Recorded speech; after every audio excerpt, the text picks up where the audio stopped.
Hey you guys, welcome back to our channel. Today is the second part of the Daniel and the Lion's Den Bible study. This is kind of in the middle of the story, so if you want to know what the beginning of the story of this is, the first video is on our channel. But if you already have knowledge of Daniel and the Lion's Den, you might just be able to pick it up here and do the study with us. So yeah, kind of the idea behind these videos is us going back and restudying like the typical childhood Bible stories so that we can better understand them as adults and maybe see what we missed out as children. So with that being said, we're going to jump in and read these verses. Today's portion is going to be in Daniel chapter 6 verses 10 through 18. When Daniel knew that the document had been signed, he went to his house where he had windows in his upper chamber open toward Jerusalem. He got down on his knees 3 times a day and prayed and gave thanks before his God, as he had done previously. Then these men came by agreement and found Daniel making petition and plea before his God. So if you haven't checked out the first video or aren't familiar with the story, these other men, the satraps or the other high officials of the land, are trying to catch Daniel doing something wrong. Pretty sure it's out of like sheer jealousy. But they couldn't find him doing anything wrong, so they had the king make a rule that no one should be praying or making petitions to any other god except for the king at that time. And they know that Daniel's going to falter on this. So now the king has made that, that decree, and that's what's happening in the verses that Mariah just read. They knew that he would be praying. So they were watching so they could catch him in the act. Yeah. Schemy schemers. So let's check out the next couple verses and see what they say. Then they came near and said before the king concerning the injunction, O king, did you not sign an injunction that anyone who makes petition to any god or man within 30 days except to you, O king, shall be cast into the lion's den? The king answered and said, the things stand fast that's a weird way to say that. The things stand fast according to the law of the Medes and the Persians, which cannot be revoked. Then they answered and said before the king, Daniel, who is one of the exiles from Judah, pays no attention to you, O king, or the injunction you have signed, but makes his petition 3 times a day. Tattling on Daniel because they don't like what he's doing. It literally reminds me of the mindset of a child. It does. But like, adults get petty like that. You know? Yeah. We all have our petty moments. Human nature. Yeah. They waited until they caught him praying, which they knew he would be doing, and then they ran to the king and they were like, guess what? Yeah. We caught you. It's funny because they set the king up before they tell him what Daniel did. They're like, aren't you holding to this rule? And then they're like, oh, by the way, your favorite, he failed at that. Yeah. I'm reading 14 through 15 now. Then the king, when he heard these words, was much distressed and set his mind to deliver Daniel. And he labored till the sun went down to rescue him. Then these men came by agreement to the king and said to the king, Know, O king, that it is a law of the Medes and Persians that no injunction or ordinance that the king establishes can be changed.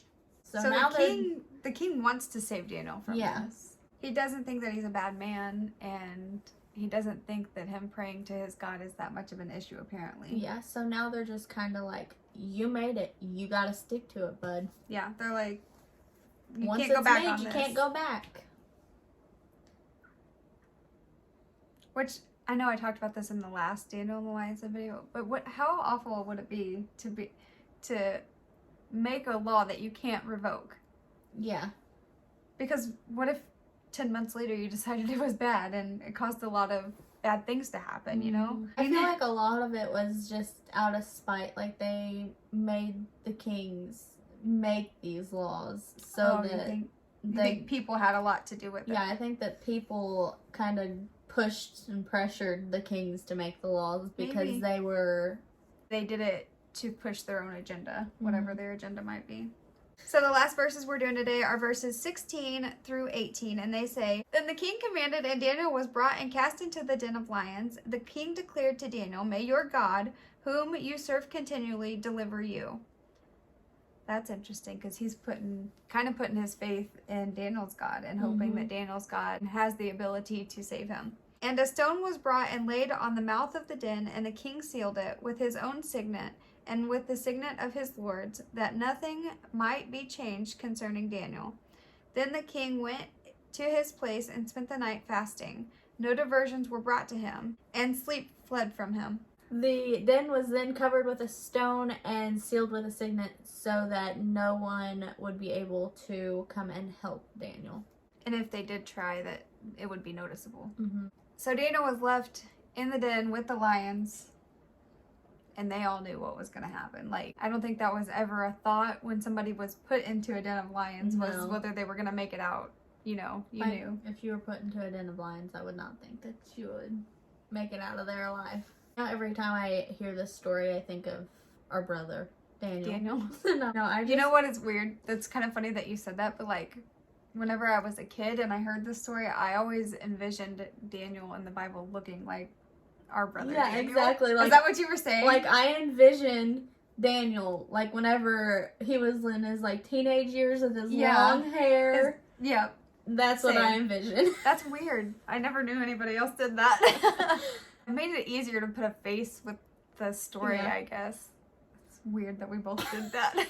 So Darius's last words to Daniel were, "May your God, whom you serve continually, deliver you." And then the king went to his palace and spent the night fasting.